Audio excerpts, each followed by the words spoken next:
Réinventer les sites touristiques grâce aux technologies liées à l'acoustique. C'était le thème d'une journée d'échange organisée par Sarthe Tourisme et ses partenaires dans le cadre de Le Mans Sonore. On s'aperçoit que pour réinventer, réenchanter les visites de sites, il faut travailler sur le son, sur l'acoustique. Et Le Mans, à travers effectivement le pôle d'expertise qu'il y a autour du son, de l'acoustique, à travers cette biennale, c'est l'occasion de travailler sur ce sujet.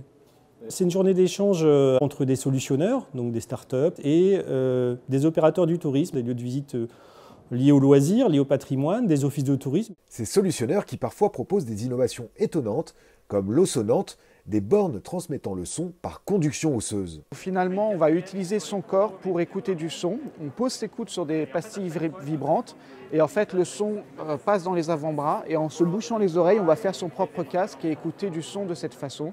Plusieurs avantages. Le premier, c'est que c'est silencieux.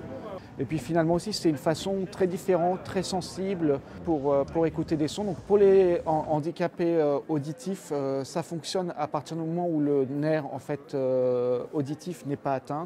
Autre exemple, celui de l'entreprise Mancel Sound2Sight qui a créé une expérience immersive dans les années 20 sur le site du musée Autrin à Semur-en-Vallon. Pour se lancer dans un tel projet, il faut véritablement avoir une vision globale et pas penser uniquement l'audioguide ou uniquement une création sonore dans un coin. Il faut avoir une pensée globale puisque l'avantage du son, c'est de tisser un lien que l'on va suivre pendant toute une visite. On a dû passer par de la recherche, donc des archives, des films, des reportages, etc.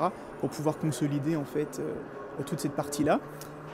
Par la suite, on a dû créer des sons immersifs, des sons par exemple pour la reproduction d'usines, des sons de scénettes de vie, et puis également aussi des sons, je dirais, vibratoires pour les locomotives. L'intérêt d'avoir une dimension sonore dans une présentation de lieu ou une présentation d'exposition, c'est véritablement la dimension émotionnelle. Parce que le son a cette capacité à nous toucher, que l'on tourne la tête, que l'on ferme les yeux, le son va nous impacter à 360 degrés et vraiment faire un lien très très fort avec ce que l'on est en train de voir, de sentir, de toucher. Sound2Sight s'est même associé avec une autre entreprise Mancel, Metacoustic, pour créer une expérience immersive sur des fauteuils très spéciaux.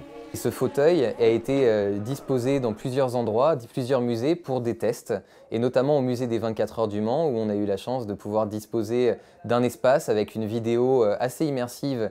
Et on avait donc l'occasion de vivre cette course depuis le fauteuil qui a la particularité de ne fonctionner qu'avec des vibreurs et donc le son est entièrement généré par ses propres vibrations et donc on entend le son par les oreilles mais également par le corps pour une expérience très très particulière et très immersive.